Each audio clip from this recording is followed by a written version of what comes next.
来看内政部的统计资料，伫咧上北税厝的人，逐个月厝税有超过4成，拢是破15000块。为着减轻民众买厝甲税厝的负担，总统赖清德目标是伫咧2032年进前兴建25万户的社会主体。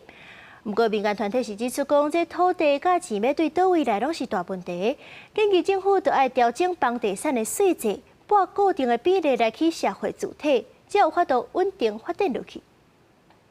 想要伫寸土寸金的台北市买厝，真侪少年人拢唔敢想。根据内政部去年主体需求动向调查，发现上榜每个月租金有超过4成以上，拢超过15000。因为我也在台北市租房，对啊，然后租金就是通常15000以上才比较找得到像样的地方。租的话大概是15000、2万左右，真的太高，付不起来，还是得家人付，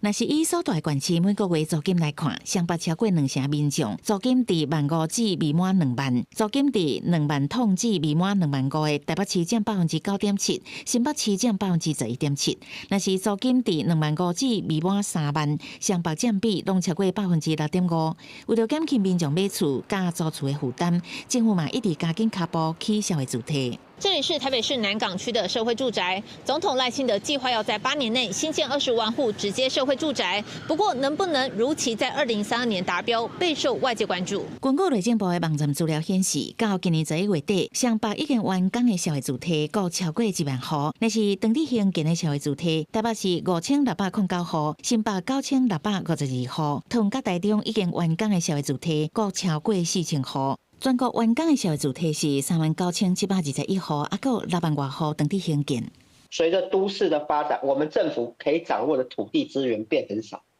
大部分都私有化了嘛。